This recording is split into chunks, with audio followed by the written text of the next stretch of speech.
rupanya ya. Oh, oke. Nah, kemudian kalau sebelum-sebelumnya kita melihat searching, sorting itu belum menggunakan generics, maka berikutnya ini kita akan melihat contohnya kalau menggunakan generik itu seperti apa. Nah, yang ini ya, ini adalah algoritma selection sort minggu lalu tanpa generik. Nah, maknanya tanpa generik ini sudah terbatas bahwa tipe data yang digunakan pada parameternya di sini hanya tipe data integer saja. Berarti data yang boleh masuk atau data yang boleh menggunakan metode selection sort ini hanya data integer saja. Nah, sedangkan kemudian kita ubah sedikit ya, di mana T-nya ini ya kita gunakan generics. T-nya ini berarti kelasnya itu bebas apa saja selama kelas tersebut mengimplement comparable. Kalaupun tidak, apakah superkelasnya ada mengimplement comparable, tetap boleh. Ya, itu batasan daripada T-nya. Nah, yang berikutnya yang di bawahnya ini sama persis. Hanya bedanya di sininya saja. Nah, bedanya hanya pada perbandingan saja. Kalau tadi kan kita bandingkan kayak gini kan, lebih kecil atau lebih besar seperti itu. Nah, sekarang yang kita gunakan langsung metode compare to. Kenapa? Karena kita menggunakan interface comparable. Nah, ada yang bertanya? Jadi yang apa namanya ya, perbedaannya itu sangat kecil. Jadi antara yang kita menggunakan tipe data primitif dengan yang kita menggunakan generics, bedanya kecil. Jadi hanya beda di ininya aja nih, hanya di T-nya saja, metode compare to-nya saja, itunya aja yang bedanya. Ya, tadi ada yang bertanya apa? Udah lupa pertanyaannya. Apa tadi?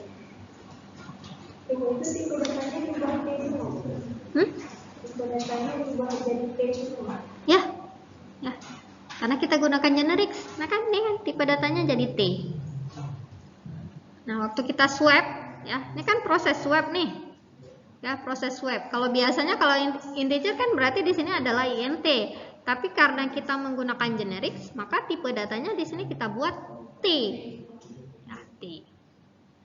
Makna daripada T, tipe datanya itu akan dipastikan saat dia digunakan.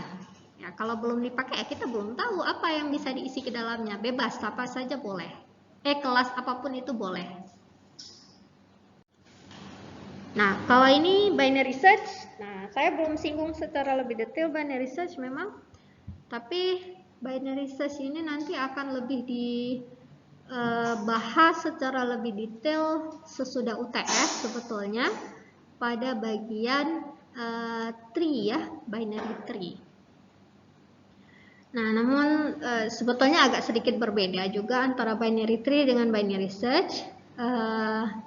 Kalau binary search ini maknanya tidak ada tree-nya, cuman hanya pencarian, ya pencarian. Kalian udah pernah dijelaskan belum tentang binary search? Belum? Belum ya? Jadi kan kalau searching itu secara umumnya tuh banyak sebetulnya, tapi yang paling dikenal itu ada dua. Yang pertama adalah secara sequential, yang kedua adalah secara binary. Makanya namanya binary search. Nah, binary search itu bermakna setiap kita mencari kita bagi dua.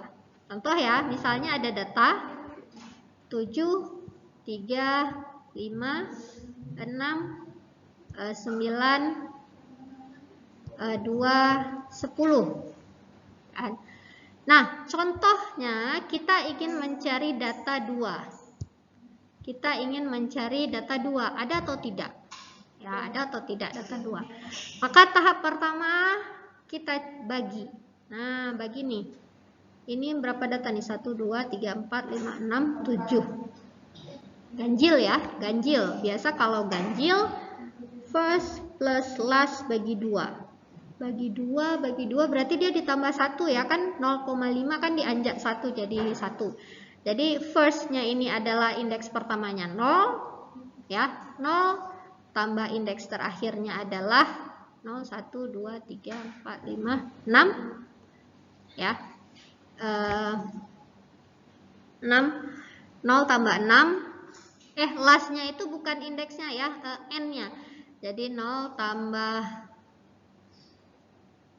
0 tambah 6 bagi 2. Jadi 0 tambah 6 bagi 2, 6 bagi 2, 3. Maka nilai tengahnya itu adalah 6.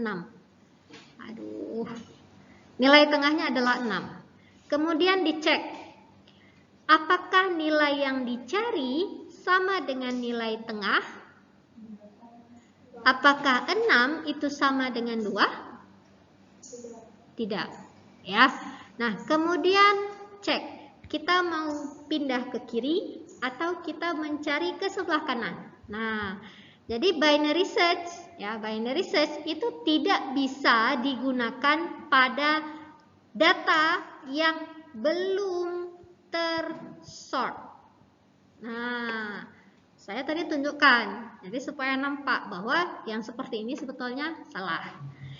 Nah, kenapa? Karena dia memang gunanya untuk data yang sudah terurut.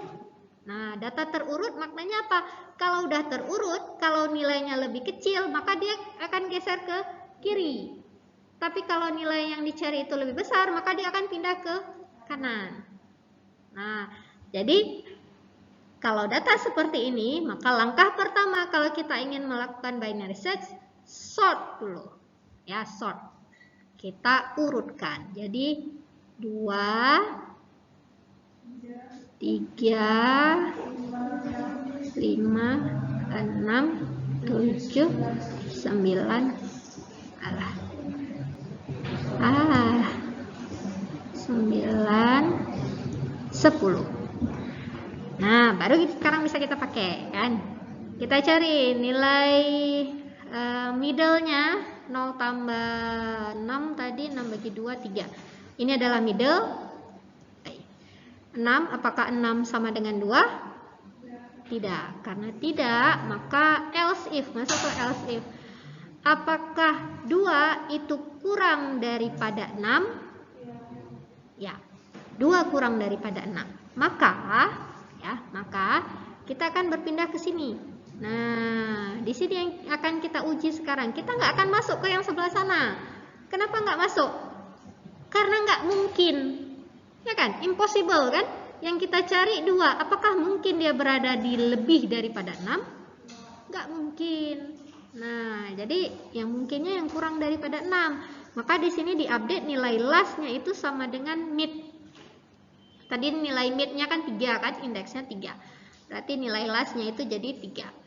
Oke, kita loop kembali ya, kita loop ke atas kembali, kemudian dicari nilai midnya, first tambah last. Firstnya tadi masih 0 ya, 0 ya, nilai firstnya itu masih 0, nilai lastnya tadi udah diupdate sesuai dengan nilai mid yaitu 3. Aduh, susah kali pakai ini. 0 hilang. 0 dan 3, saya tulis ini aja.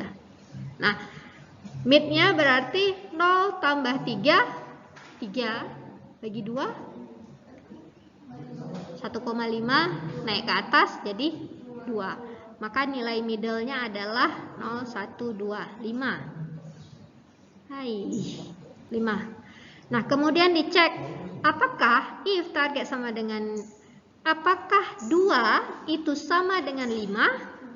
Tidak. Karena tidak, kita akan berpindah ke cek dulu apakah 2 kurang daripada 5? Ya, maka nilai last sekarang kita update jadi 2. Oke, nah last diupdate jadi 2. Habis itu ya ulang kembali lagi. Cari nilai mid, 0 tambah 2 bagi 2, 1. Maka nilai middle-nya sekarang adalah 3. Apakah 3 itu sama dengan 2? Belum. Cek lagi, apakah 2 itu kurang daripada 3? Ya. Maka nilai lasnya sekarang menjadi 1. Ya, 1. Ya, 1. Kemudian cek kembali, 0 tambah 1, 1 bagi 2. Betul? Tadi midnya tadi berapa? Udah lost kemana nih? Mana 1 tadi ya? Tapi intinya dia akan bagi-bagi. Jadi dia bagi 2. Nah, nilai yang tengahnya itu akan dicek. Kalau sama, ketemu nilainya. Kalau tidak sama, dia akan diuji apakah lebih kecil atau lebih besar. Kalau lebih kecil itu dia akan ke sebelah kiri yang akan dianggap. Kalau dia lebih besar, maka dia akan pergi ke sebelah kanan. Jadi akan dibagi 2 seperti itu.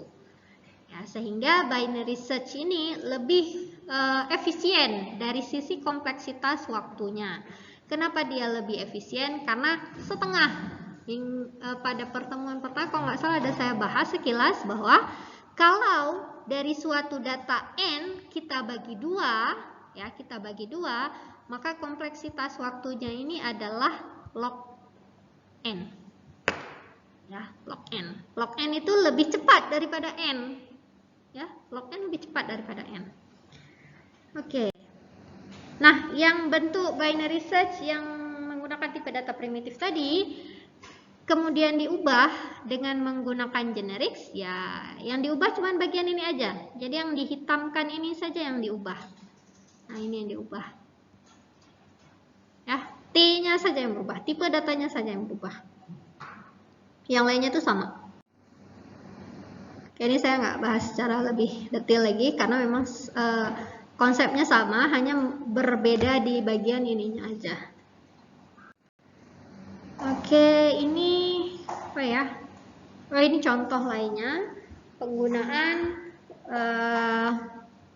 interface comparable ya untuk kelas employee, di mana di sini ingin dibandingkan berdasarkan ID, ya ID daripada employee-nya.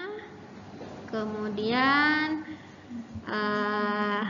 di sini pada salary employee itu extend employee. Apa ya? Oh, ini contoh lainnya yang tadi untuk dibandingkan ya, untuk melakukan perbandingan. Jadi ada data string ya, red, green, blue, kemudian integer ini, kemudian ada waktu, kemudian ada data objek dari kelas salary employee, kemudian sort ya, diurutkan ya seperti ini. Kalau yang string tadi maknanya yang kita gunakan adalah metode stringnya. Kemudian yang yang integer berarti dia adalah integer. Kalau yang time 24 berarti yang dikirimkan adalah array berupa time tadi. Kalau employee berarti employee tadi. Nah, sehingga kalau kita running programnya lebih kurang seperti ini hasil run programnya. Ini kode programnya udah ada, kalau mau kalian coba nanti tinggal dicek sendiri di slide-nya. Udah saya siapkan linknya, jadi nanti bisa dicoba sendiri. Kalau saya nggak salah ada juga di praktikum, tapi saya udah lupa karena udah lama kali saya buat materi praktikumnya. Oke, udah ada kata-kata lagi ya. Semua kode program ini bisa diakses di e-learning.